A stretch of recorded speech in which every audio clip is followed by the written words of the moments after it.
ರವಿಚಂದ್ರನ್ ಮೇಲೆ ಅತ್ಯಾಚಾರ ಆರೋಪ ಮಾಡಿದ್ದ ನಾಯಕಿ ಎಂದು ಕಣ್ಣೀರು. ಅಂದು ಮಾನನಷ್ಟ ಮೊಕದ್ದಮೆ ಕೋರ್ಟ್ ಮೆಟ್ಟಿಲೇರಿದ್ದ ಹಳ್ಳಿ ಮೇಷ್ಟ್ರು. 34 ವರ್ಷ ಬಳಿಕ ನಟಿ ಬಿಂದಿಯಾ ಬಹಿರಂಗ ಕ್ಷಮೆ. ಅಂದು ತಪ್ಪು ಮಾಡಿ ಇಂದು ಕಣ್ಣೀರು ಸುರಿಸುತ್ತಿರೋ ನಾಯಕಿ. ಎಸ್, ಇಲ್ಲಿದೆ ಕಂಪ್ಲೀಟ್ ಸ್ಟೋರಿ.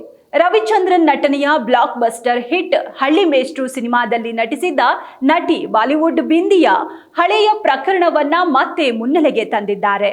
34 ವರ್ಷಗಳ ಕೆಳಗೆ ರವಿಚಂದ್ರನ್ ಮೇಲೆ ಅತ್ಯಾಚಾರ ಪ್ರಯತ್ನ ಆರೋಪ ಮಾಡಿದ್ದರ ಬಗ್ಗೆ ಕಣ್ಣೀರು ಸುರಿಸಿ ಕ್ಷಮೆಯಾಚಿಸಿದ್ದಾರೆ. ರವಿಚಂದ್ರನ್ ವಿರುದ್ಧ ಬಿಂದಿಯಾ ವಿನಾಕಾರಣ ಸುಳ್ಳು ಆರೋಪ ಮಾಡಿದ್ರು. ಇದರಿಂದ ಮನನೊಂದ ರವಿಚಂದ್ರನ್ ಸತ್ಯವನ್ನ ಬಹಿರಂಗಗೊಳಿಸುವ ಸಲುವಾಗಿ ನಟಿ ಬಿಂದಿಯಾ ಅವರನ್ನ ಕೋರ್ಟ್ಗೆ ಎಳೆದಿದ್ರು. ಬಿಂದಿಯಾ ವಿರುದ್ಧ ರವಿಚಂದ್ರನ್ ಮಾನನಷ್ಟ ಮೊಕದ್ದಮೆ ಹಾಕಿದ್ರು. ಕೋರ್ಟ್ನಲ್ಲಿ ಬಿಂದಿಯಾ ಕ್ಷಮೆ ಕೇಳಿದ ಬಳಿಕ ವಿವಾದ ಬಗೆಹರಿದಿತ್ತು. ಈಗಲೂ ವಿವಾದವನ್ನ ನೆನೆದು ಕಣ್ಣೀರಿಟ್ಟು ಬಿಂದಿಯಾ ಕ್ಷಮೆಯಾಚಿಸಿದ್ದಾರೆ. ಹಳ್ಳಿ ಮೇಷ್ಟ್ರು ಚಿತ್ರದಲ್ಲಿ ರವಿಚಂದ್ರನ್ ಜೋಡಿಯಾಗಿ ಮುಂಬೈ ಬೆಡಗಿ ಬಿಂದಿಯಾ ನಟಿಸಿದ್ರು. ಆದ್ರೆ ಸಿನಿಮಾ ಮುಗಿಯುವ ವೇಳೆಗೆ ಕ್ರೇಜಿ ಸ್ಟಾರ್ ಮೇಲೆ ಆಕೆ ಗಂಭೀರ ಆರೋಪ ಮಾಡಿದ್ರು. ಫರೀನ್ ಖಾನ್ ಎಂಬ ಮೂಲ ಹೆಸರಿನ ಈ ನಟಿ ರವಿಚಂದ್ರನ್ ಮೇಲೆ ಅತ್ಯಾಚಾರ ಯತ್ನದ ಆರೋಪ ಮಾಡಿದ್ರು. ಆ ಕಾಲಕ್ಕೆ ಬಹಳ ದೊಡ್ಡ ಸುದ್ದಿಯಾಗಿತ್ತು. ಇದರಿಂದ ಮನನೊಂದ ರವಿಚಂದ್ರನ್ ನಟಿ ವಿರುದ್ಧ ಕೇವಲ ₹1 ಮಾನನಷ್ಟ ಮೊಕದ್ದಮೆ ಹೂಡಿದ್ರು.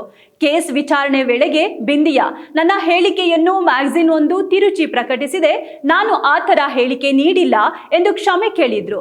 ಇದೀಗ ಮತ್ತೆ ಆ ಪ್ರಕರಣದ ಬಗ್ಗೆ ಮಾತನಾಡಿರುವ ನಟಿ ಬಿಂದಿಯಾ, ನನಗೆ ದಕ್ಷಿಣ ಭಾರತೀಯ ಸಿನಿಮಾಗಳ ಬಗ್ಗೆ ಅಷ್ಟಾಗಿ ಪರಿಚಯ ಇರಲಿಲ್ಲ.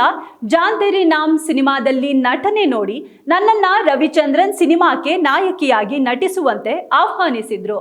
ಕನ್ನಡ ಬರದಿದ್ದ ಕಾರಣ ಹಿಂಜರಿಕೆಯಲ್ಲೇ ಒಪ್ಪಿಕೊಂಡಿದ್ದೆ ಅಂದಿದ್ದಾರೆ. ಸಿನಿಮಾ ಹಿಟ್ಟಾಯ್ತು.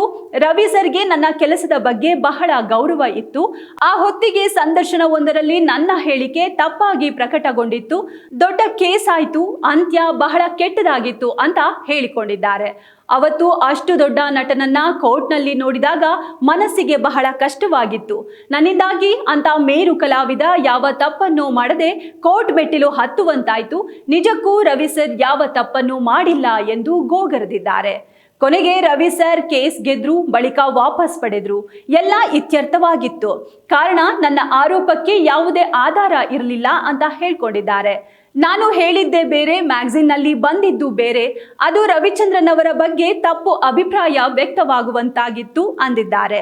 ಇವತ್ತಿಗೂ ನಾನು ರವಿ ಸರ್ ಸಿನಿಮಾದಲ್ಲಿ ನಟಿಸೋದಕ್ಕೆ ಸಿದ್ಧ. ತಾಯಿ ಪಾತ್ರ, ಅಜ್ಜಿ ಪಾತ್ರ ಕೊಟ್ಟರೂ ನಟಿಸುತ್ತೇನೆ. ಯಾವುದೇ ಸಂಭಾವನೆ ಇಲ್ಲದೆ ಅಭಿನಯಿಸುತ್ತೇನೆ. ದಯಮಾಡಿ ಅವಕಾಶ ನೀಡಿ. ಈ ಘಟನೆ ಬಳಿಕ ರವಿಚಂದ್ರನ್ ಜೊತೆಗೆ ಮಾತನಾಡಿಲ್ಲ. ಆಗ ನಾನಿನ್ನೂ ಚಿಕ್ಕವಳು, ಪ್ರಬುದ್ಧತೆ ಇರಲಿಲ್ಲ, ಬುದ್ಧಿ ಇಲ್ಲದೆ ನಡೆದುಕೊಂಡಿದ್ದೆ ಎಂದು ದುಃಖ ತೋಡಿಕೊಂಡಿದ್ದಾರೆ.